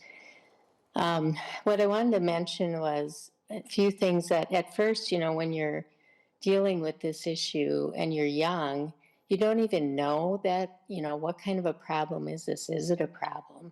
You don't even know really how severe the gambling is because it's hidden. The person will go to extremes to hide what's going on from their family until you get to that point where you discover it and then they're gone overnight because they're chasing their losses, which is a really common thing for gamblers, which gets them more and more in debt, obviously.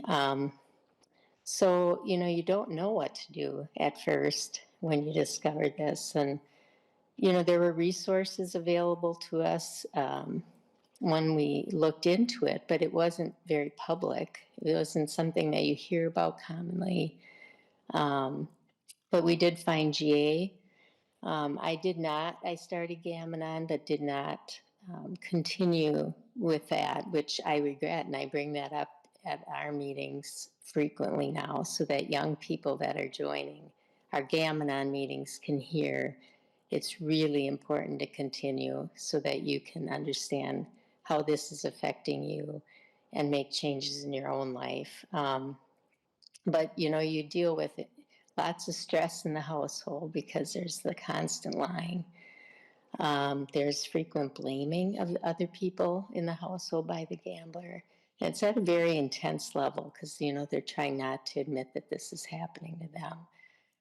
And for us, our daughters, there was a lot of conflict around this in our household, and it has really hurt the relationships. I have one daughter who has some pretty significant mental health issues related. As she went to counseling, has learned that it's an impact, a consequence of living with a gambling addiction in her father. And so she's working on that now. But it's very painful for people and the house, the family, including the gambler. So I would say that, fear and anxiety builds up in the family members, and that's something that, it's really difficult. It's been really difficult to overcome, and it's not a disease that's easily or quickly treated, the gambling or for the people that are non-gamblers. It takes years to work on recovery from this. there's a lot of shame, a lot of despair. So after many times of getting help and then him regressing, getting help, regressing, I finally did join Gamma and learned about setting boundaries and things like that. But now I have grandchildren, and I know many of you probably have children and grandchildren. But what I see is, this sports betting is going to it's so easily accessible for them that it's going to increase, the gambling problems that people have. And we're going to see, I think people testified to this earlier, there's going to be a big increase in problem gambling for people. And I'm very fearful about what's going to be happening for our young people Thank you. in relation to gambling. It seems like we have this, with the gambling industry, and where are we balancing that out? How are we, providing enough education, information about the problems of gambling to people, to young people, to old, middle-aged people, to older people? I don't see that. I don't see it publicly being talked about. So we just allow a lot of advertising to happen for those that are sponsoring the gambling, and I would ask that you consider that. Ms. Seelig? Lastly, I just share that, who is this for? Who is the online gambling for? Who does it benefit? Does it really, the winnings that people make are probably 90% of it is going to the gambling establishment. So who is it for? It's tilted way more in the line of the gambling establishment than it is the gambler. And Thank you. it's like, where do we stop? So with that, I'll pass. Thank you. Thank you very much for sharing your story, and I'm very sorry to hear what your family's been going through. Can I have quickly more, a person named Leanne? Please keep it to 2 minutes if you can, please. Hi, I'm Leanne. For over 20 years, I've been struggling with the gambling addiction that has caused constant feelings of guilt, shame, embarrassment, anger, frustration, and low self-esteem. I'm always irritable, impatient, my mood is unpredictable, and I have seriously considered ending my life on numerous occasions. I became addicted at 18 when I put $20 into a video poker machine and hit 1,000. The feeling was euphoric, and I was instantly obsessed with the idea of winning easy money. Blackjack became my game of choice, and I was desperate for the dopamine rush it gave me. There were times I'd go 3 days without sleep on gambling binge. It consumed my life, affected my studies, and isolated me from friends and family. When I was 20, I reluctantly went to an inpatient treatment. In 2009, at the age of 22, I graduated from college, and shortly after, my dad passed away from cancer.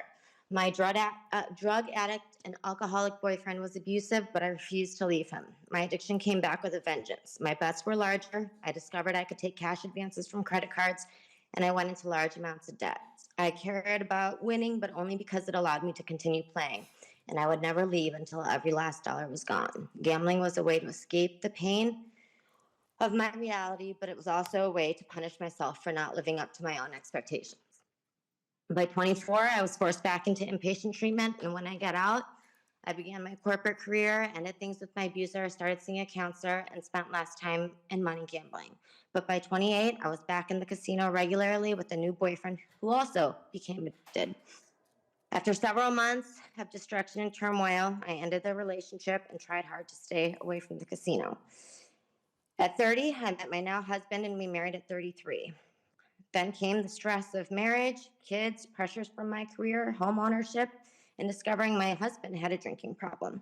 And I coped by heading to the casino every month or two, each time losing more than the last. I would set high limits for what I'd allow myself to lose and would lose double, triple, or quadruple the amount. In 2023, I lost over $80,000 at the casino. I thought I'd hit my rock bottom, and I stopped gambling and focused on my marriage and my 2 baby girls. But then in April of 2024, at 37, I saw an ad on Facebook for an online casino. I ended up hitting $1,000 with the free sign-up money, and then online slots consumed my life for 9 months. I could play for however long I wanted, whenever I wanted, and spend as much money as I wanted, since they accepted credit cards and I had access to over 6 figures in credit.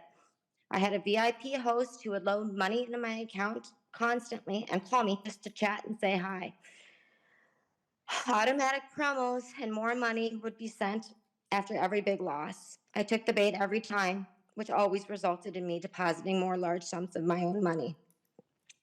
I've withdrawn over $200,000 of my retirement savings for online gambling, spent $25,000 work bonus, and have racked up over $30,000 in credit card debt in these last 9 months.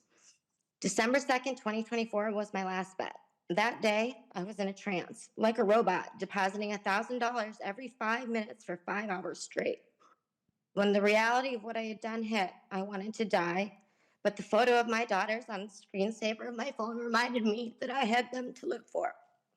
I reached out to my mom and husband, confessing to all the damage I had done and my need for some serious help. And for the first time in my life, I realized how crucial it is for me to stop gambling and all that is at stake if I do not. I am now in therapy and committed to my recovery and hope to one day also help people who struggle with this disease. Thank you. Thank you, Leanne, for sharing your story. We very much appreciate it and very much wish you the best in recovery. We're going to have, thank you again for coming. We have somebody with the initial K, and I think one more after that. K, can you hear us?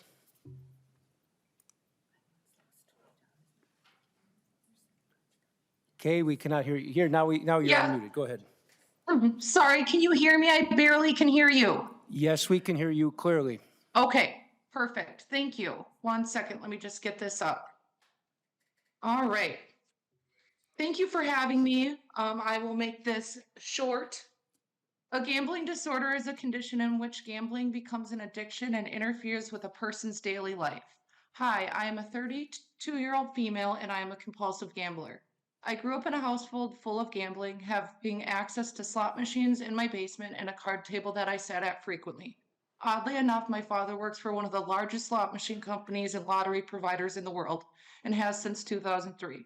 I'm speaking today to inform you about my story and how gambling has destroyed my life. For the past 8 years, I have been powerless over my gambling. I knew I had a problem, but I did not admit I was an addict until September 30th, 2024, when I checked myself into a 30-day intense inpatient treatment program. I face complications because of gambling. I'm struggling with relationship and financial problems, legal, possible imprisonment, and deteriorating mental health. I remember sitting in the jail cell 5 months ago wanting to kill myself. Gambling is a trick. I thought it relieved my depression, killed my emotional pain, and delivered a sense of well-being. But I do not think I had any of the above until I became an addict. I was constantly chasing bets that led to losses, draining my savings, building debt, and turned to theft and fraud to support my addiction. I did not care about my family, friends, or now my 8-year-old daughter. I did not even care about my well-being or future. I was selfish. I've stolen sentimental items from my parents like wedding rings and antique tools. I've stolen from my daughter's piggy bank. I had my elderly grandma take out extra school loans for me. I've stolen over $500,000 from past employers. These are just a few of the reckless actions I took. I did anything and everything to get my hands on cash to gamble. Admitting my addiction to my family and friends has been very traumatic. I will forever live with guilt and shame. Gambling has destroyed me, relationships, and my health. I am lucky to be alive. As of today, I have not gambled in 6 months and will never place a bet again. I know what gambling has done to me, what it can do to others, especially the young generation that are clueless. I'm committed to my journey of recovery, and every step I take is towards a healthier me. I hope to continue to raise awareness and share my story. Thank you for listening. Thank you, Kay, for sharing your story and best wishes in your recovery journey. Thank you. Finally, Thank you. Thank you very much. Finally, we have Joshua.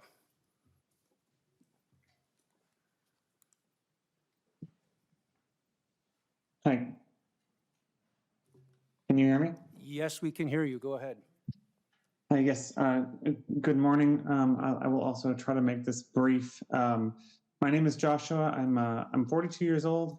I have a master's in business administration. I run my own real estate business. I don't drink and I don't do drugs, and I know exactly how gambling and math works. But despite all that, I am a compulsive gambler.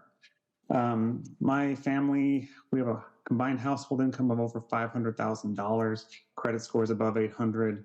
And in the last 15 years, I have gambled away over $1.5 million, nearly 70% of that, which was online, both a combination of sports betting and casino gambling.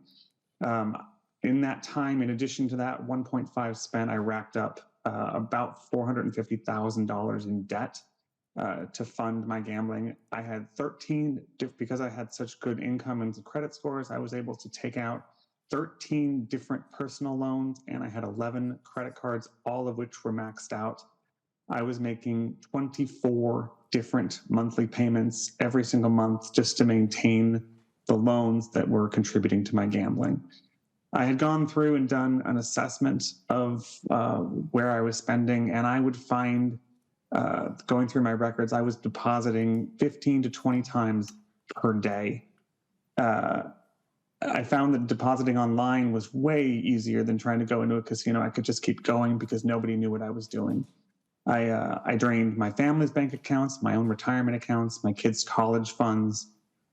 The online betting was so abstracted that I lost all concept of what money was. It impacted my health, constant stress from anxiety from lying, and not only the lying, but preparing for lying. Because my family didn't know anything about this, I was constantly creating stories and inventing stories for what I would tell them when they did start to ask questions. I gained weight, I didn't eat properly, I didn't sleep because I was betting online all throughout the night. It didn't matter, I could bet on a tennis game in Russia. Because it was online and on my phone, I could do it whenever I wanted. And I couldn't not watch the games. I would sometimes hide in the bathroom to watch the games, to make sure, to see how things were going. I was not parenting my children. I wasn't being a partner to my wife and a husband. The trauma that my family experienced when I finally confessed to them my addiction, it's been almost a year and a half now since I let them know, and they're still recovering. And the constant barrage of advertising that we see now for legalized sports betting, when you're watching football games or basketball games, it's triggering. And as I was gambling, the more I would gamble, the bets I would make got riskier and riskier and riskier, and I would have some just crazy parlays. And one of the things that has been so difficult about this, and I think it was mentioned earlier, is that the number of people with gambling addiction therapy experience is extremely limited. There's a lot of alcohol and drugs, but trying to find a therapist that can attend to gambling addiction with that specialty is so difficult. And I almost gave up many times because I couldn't find the right people to support me. So this disease has created significant trauma, and I do feel that having it accessible online has made what was already a dangerous disease significantly worse. Thank you for your time. Thank you very much, Joshua. And I really want to have quickly, really would like to have quickly, if we could have Mr. Litt and Mr. Burno finish. Can you do it in 5-7 minutes or so? Less than that, yeah. Can I just put that in the slide? There's just 1 or 2 slides I just want to get to real fast. Okay.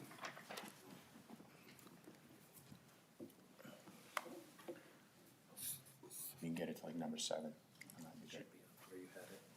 Okay, thank you. Okay. Thank you.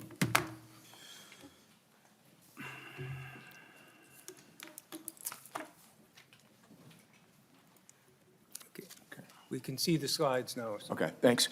So 2 quick points to wrap up here on my end, and Matt may have a couple other quick points. But for me, there's just 2 quick things I want to show you. One is, and it's been little talked about here today, what is happening across our country with young people, young adults and teens, is we literally have an epidemic of gambling addiction amongst that demographic today. All right, I put a, those of you sports fans, maybe remember Kirby Puckett. That's a 1985 Topps rookie card for Kirby Puckett. Kids growing up, they used to collect baseball cards and sports cards of their favorite athletes. That's how I used to have to follow their teams and sports. Now kids, you talk to any middle school principal or high school principal in a state that has had online sports gambling or even commercialized sports gambling at brick and mortar for more than a year or two, and ask them, are you seeing an epidemic of gambling on your middle school campus, in your school cafeterias, in your school locker rooms, school playgrounds? It's unreal. Okay, so that's the demographic that's paying the price the biggest by this, okay? And just in the number one, the only stat I'll mention on that bottom list there is in the state of New York, one of the problem gambling treatment centers there says the number one demographic calling gambling addiction hotlines today in that state are teens and young adults. You have moms on the phone with their 16-year-old sons calling these gambling addiction hotlines. And this is an extension of a government program that's doing it to these families. All right, the last thing I want to show is what regulated gambling, I put that in quotes, what regulated gambling looks like already in Minnesota. So when these guys stand up and say, we're going to regulate this, we're going to protect the public, excluding the tribal casinos, which have the same business model as MGM or Caesars or any of these other guys for the most part. Their business model isn't any different, but excluding those guys for a second, let's just focus on the Minnesota Lottery, which is a clear government program, okay? I pulled these off yesterday off the Minnesota Lottery website, okay? Who do you think the demographic is? On the left, those of you who are old enough, you remember in the early 1990s, Joe Camel was the iconic figure that led every state attorney general in our country to bring litigation to protect young people from getting addicted to tobacco, okay? That's on the left. That's a Christmas ad from the early 90s, as a symbol. To the right, that's a $2 scratch-off ticket sold by the Minnesota Lottery right now, okay? And one of those images was prosecuted by AGs, and the other is, hey, anything goes. They're exempt from truth in advertising laws. That's regulated gambling in Minnesota today. A cartoon-like figure of Frosty the Snowman on a scratch-off ticket, and it's a low-dollar price point, which is meant to attract young people to start gambling on it. Okay. Another quick image here. Real fast. On the left, they have a candy, a peppermint candy that's scented. Okay. Again, another low price point ticket. Why do you think they're selling scented scratch-off tickets that smell like candy? They're not targeting me, a mid-50s guy. They're targeting young people, kids, to normalize this. It's a government program doing this. On the right, you have cartoon-like figures of bucks, here, attracting kids. That's not appealing to an older demographic. Low price point ticket, a government program doing that. That's regulated gambling. The last thing I want to mention, actually, last two tickets I want to show you. This is again, polar bears, cartoon-like polar bears. Scratch-off tickets, it's a $1 scratch-off ticket, again targeted to kids. Quote-unquote, regulated gambling here in Minnesota. Last one, and most of you folks may not even know this, Minnesota House members, Minnesota members, in low-income neighborhoods across the state of Minnesota, they are selling $50 scratch-off tickets, okay, in the name of a government program to low-income people, selling $50 scratch-off tickets. That's what regulated gambling looks like. Okay, it's like putting Dracula in charge of the blood bank because the business practices that make the most money for the state are the same business practices that that are based on addiction and exploiting folks. And with that, I won't get to the last slide for time perspective. And Matt, let me know last thoughts from you. Just two very, very brief points. Thank you, Senator. So number one, I wanted to underscore something that Ms. Sheridan Tucker said because I think it's so important. She had said that 8 to 10 Minnesotans are impacted by every one gambling addiction or every addicted gambler. So that means even if we use the statistic that 1 to 8% of Minnesotans are able to gamble responsibly, you have to multiply that number by 8 to 10 people for the number of people who are going to be impacted. The second thing I just wanted to say, and I hope this has been implicit throughout, but I want to make it explicit before we wrap up, which is that every one of these people we heard from, every one of these recovering addicted gamblers, and every one of the people that I speak with, they're not bad or stupid people. There was no indication that this would happen to them. They were in the throes of an addiction that made them think without clarity. And it makes them do things they never thought they would do otherwise. It's the addiction. When I speak with these people and they're in recovery, they tell me about, well, I figured if I stole $20,000 from my employer, I'd win the bet, I'd put the money back, no one would ever know, I'd have a couple extra $1,000 for myself. And they realize how ridiculous that sounds now, but in the throes of addiction, that makes perfect sense. And it leads to good people doing bad things. And that's what comes with legalized sports gambling. The antithesis of free will is being an addict. So the idea that someone who has an addict who has free will making decisions, they're completely, they're not compatible. So this idea that somehow people, chooses whatever, it's so wrong. If you're an addict, you have no free will. That's the very definition of being an addict. Well, I wanted to ask one question in closing, and other committee members may have one or two. Your third, seventh, eighth slide, I guess, you talk about a study from the Massachusetts Gambling Commission said that after it was legalized, there were more people using the offshore, because I keep being told that, well, offshore kids can gamble on that, and they're gambling illegally, but the proponents keep saying if we legalize it, then it'll be regulated and kids won't have access to it. But you're saying that it actually looks like a fourfold increase? There's no evidence from any jurisdiction in this country that illegal gambling is going down as a result of the introduction of online gambling. In addition to that stat from Massachusetts, we had the American Gambling Association, in their own words, saying how much it's increased. So that's part of the big con, this idea that you're reducing illegal gambling. It's a phony narrative generated by the gambling industry to create fake momentum to try to push this bill through legislatures, including Minnesota's. Any questions from senators?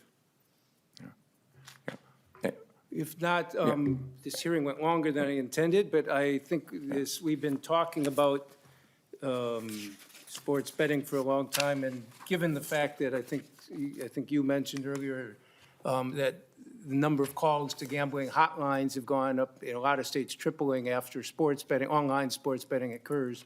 I mean, I guess I really appreciate your coming. I appreciate the Ms. Sheridan Tucker and Mr. Johnson and the witnesses they brought along to talk about this, and the three researchers who presented to us. I think this is the first time the researchers have been presenting to any legislative body anywhere. So I very much appreciate your coming, and for members, all of this is in a lot of this is in the packets, the studies are in the packets and so on, and we'll be sharing with our colleagues what you've shared. With that, there's no further business. This meeting is adjourned.